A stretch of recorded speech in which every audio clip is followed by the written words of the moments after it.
In his relentless quest for immortality, Gilgamesh, the mighty king of Uruk, is haunted by the death of his closest companion, Enkidu. Desperate to learn the fate of the dead, he embarks on a perilous journey to the House of Dust, the dreaded underworld of Mesopotamian belief.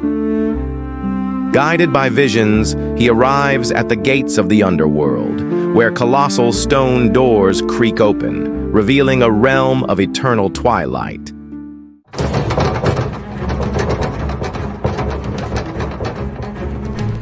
He descends deeper, passing through 7 massive gates, each stripping him of his power, pride, and possessions. With every step, his once proud form weakens, his royal garments reduced to tatters, his body weighed down by the sorrowful whispers of the dead. The spectral form of Enkidu appears, his once mighty frame now a shadow, his eyes hollow with despair. He speaks of the endless suffering of the dead, of kings reduced to dust, of warriors forgotten in the void. At last, he stands before Ereshkigal, the cold and merciless queen of the underworld. Gilgamesh, filled with terror, pleads for an escape, but the underworld is absolute. No soul may return. As the darkness closes in, Gilgamesh awakens on the shores of the living world, forever changed. The dream has passed, but the lesson remains. Even the greatest of men cannot escape death. In the ancient lands of Mesopotamia, where the mighty rivers Tigris and Euphrates cradled the first great civilizations, there existed a terrifying vision of the afterlife, one that struck fear into the hearts of Sumerians, Akkadians, Babylonians, and Assyrians alike. To these early cultures, death was not a passage to a rewarding paradise, nor a descent into eternal torment based on moral judgment.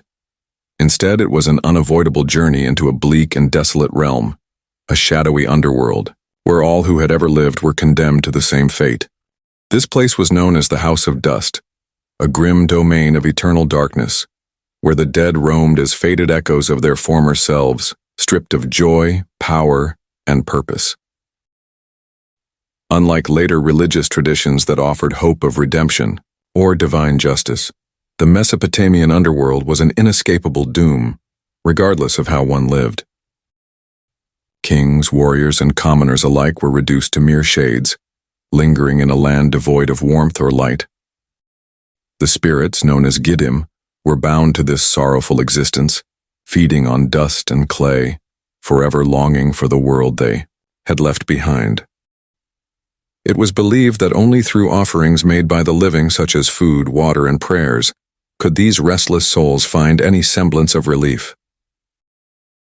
Without such tributes, the dead would suffer even greater despair, growing weaker and more forgotten with time.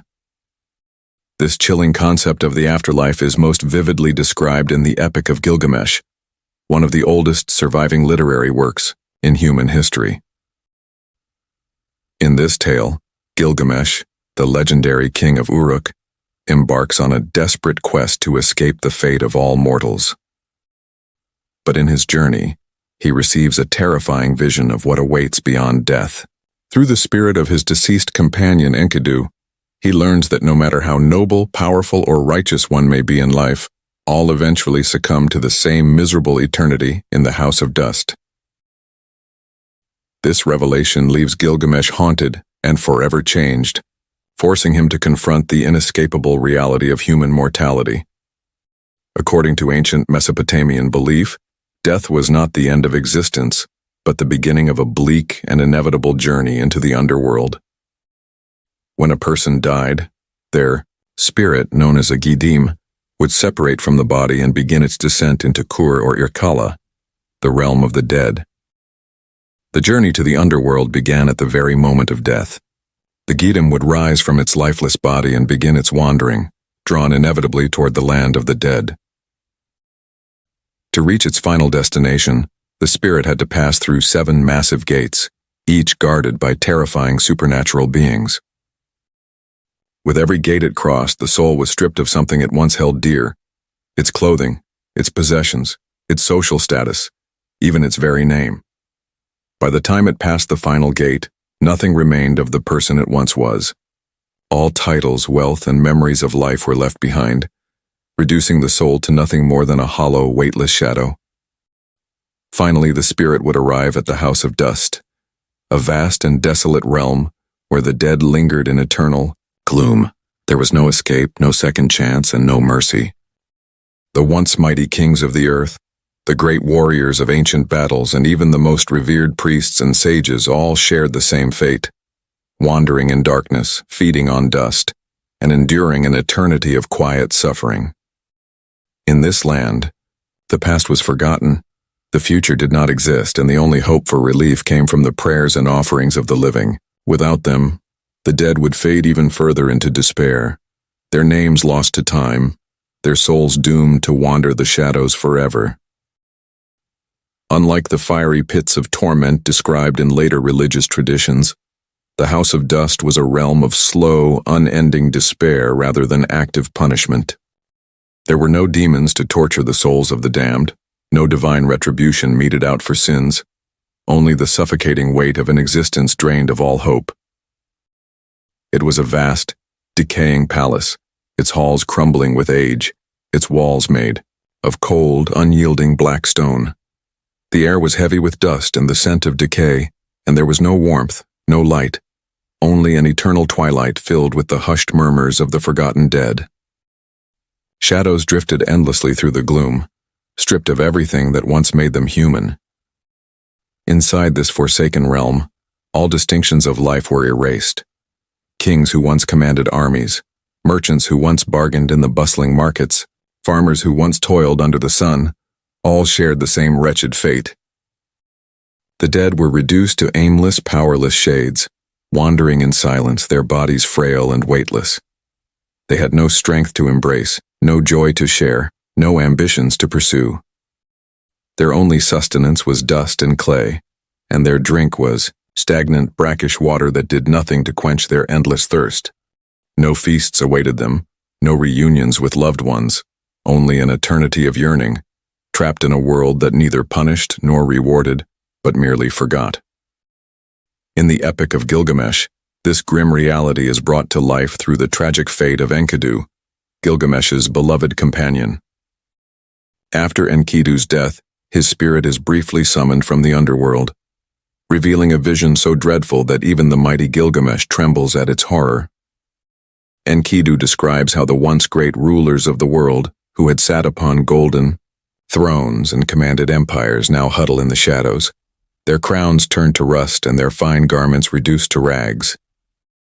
They moan in hunger, longing for the simple comforts of the world they left behind, but none are given.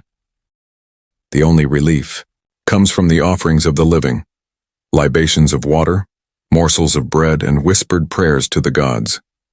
Without these sacred tributes, the dead suffer an even crueler fate. They fade deeper into obscurity, growing weaker with each passing day, until their very names are lost to time, and they are doomed to wander the House of Dust for eternity, utterly forgotten. Presiding over the House of Dust was Ereshkigal, the cold and unyielding queen of the underworld. She ruled with absolute authority, her power extending over every soul that passed into her dark domain. Unlike her sister Ishtar, the radiant goddess of love, fertility, and war, Ereshkigal represented the finality of death, the inevitable fate from which no one could escape. She was not a goddess of punishment, nor did she take pleasure in cruelty, but she was relentless and unwavering. No amount of pleading, no show of strength, and no divine intervention could sway her dominion. To enter her realm was to surrender to eternity, stripped of all past glories and earthly ties. Surrounding Ereshkigal was a nightmarish court of demons, spirits, and supernatural entities who carried out her will. These terrifying servants patrolled the underworld, ensuring that none could defy their queen's decree. Among them were the Galu demons, shadowy figures that seized wandering souls and dragged them deeper into the darkness, and Lamashtu, a monstrous entity feared for preying on the living and dead alike. Ereshkigal herself resided in a towering palace at the heart of the underworld, a vast, crumbling structure where the air was thick with the whispers of the damned. Here she presided over the endless procession of spirits, ensuring that all who entered the house of dust remained within its depths forever. Even the gods themselves feared her. While the deities of the heavens and earth wielded immense power, none could challenge Ereshkigal in her own domain. To step into her kingdom was to risk eternal entrapment. This terrifying reality is evident in the myth of Ishtar's descent, where Ishtar, in a reckless attempt to claim more power, dares to enter the underworld. As she passes through each of the 7 gates, she is stripped of her divine garments and strength, left vulnerable before Ereshkigal's throne. Without mercy, the Queen of the Dead orders Ishtar's imprisonment, and the goddess is only freed through divine intervention. But even this escape comes at a cost, proving that none, not even the most powerful gods, could challenge the authority of Ereshkigal and the unbreakable grip of death.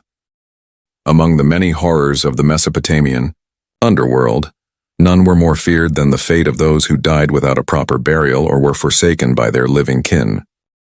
These unfortunate souls, known as Edimmu, were denied passage into the house of dust, condemned to an existence far worse than even the misery of the underworld. Unlike spirits who found rest among the dead, the Edimmu were trapped between worlds, neither truly living nor fully dead. They wandered the earth as restless phantoms consumed by rage, sorrow, and an insatiable hunger for what was denied to them in death. Without the sacred funerary rites and offerings from their descendants, they became embittered and vengeful, haunting the living in search of sustenance and recognition. The presence of an Edimmu was said to bring sickness, misfortune, and madness to those who ignored their duty to the dead.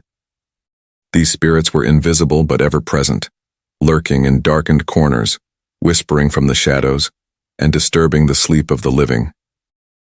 Travelers who ventured into desolate places, far from the protection of the gods, risked encountering these tormented souls. The Edimmu would press against them like a chilling wind, their cold breath sapping strength and spreading disease. The afflicted would wake feverish, delirious, and haunted by nightmares of unseen hands grasping at their soul. Some victims were said to waste away, their life force slowly drained until they too joined the ranks of the forgotten dead. In their desperation to escape eternal suffering, some Edimmu sought more than just offerings. They attempted to possess the bodies of the weak, using them as vessels to once again walk among the living. The most vulnerable were those who were already frail, sickly, or mentally unstable.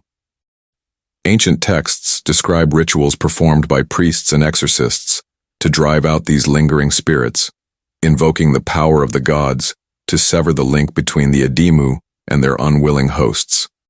But true peace for these lost souls could only come from the living, through proper burials, prayers, and libations to the gods of the underworld. Without these sacred rites, the Edimmu would never rest, forever wandering in search of what was lost to them, an eternity of hunger, grief, and unending despair. The legend of the House of Dust was more than just a myth. It was a warning. A warning to respect the dead, to honor them with prayers and offerings, lest they return as vengeful spirits. It was also a reminder of the inevitability of death, an inescapable fate that awaited all, regardless of wealth or power. For the people of ancient Mesopotamia, life was fleeting and death was eternal. The only hope one had was to be remembered, to have their name spoken, their grave tended, their legacy preserved. Otherwise, they would be doomed to the House of Dust, where even the greatest of kings became nothing but forgotten whispers in the dark. To the Mesopotamians, this belief shaped not only their funerary practices but also their daily lives. To ensure a peaceful afterlife, the living took great care in performing the proper rites, offering food and water to the spirits of their ancestors, and keeping their memories alive through stories and inscriptions.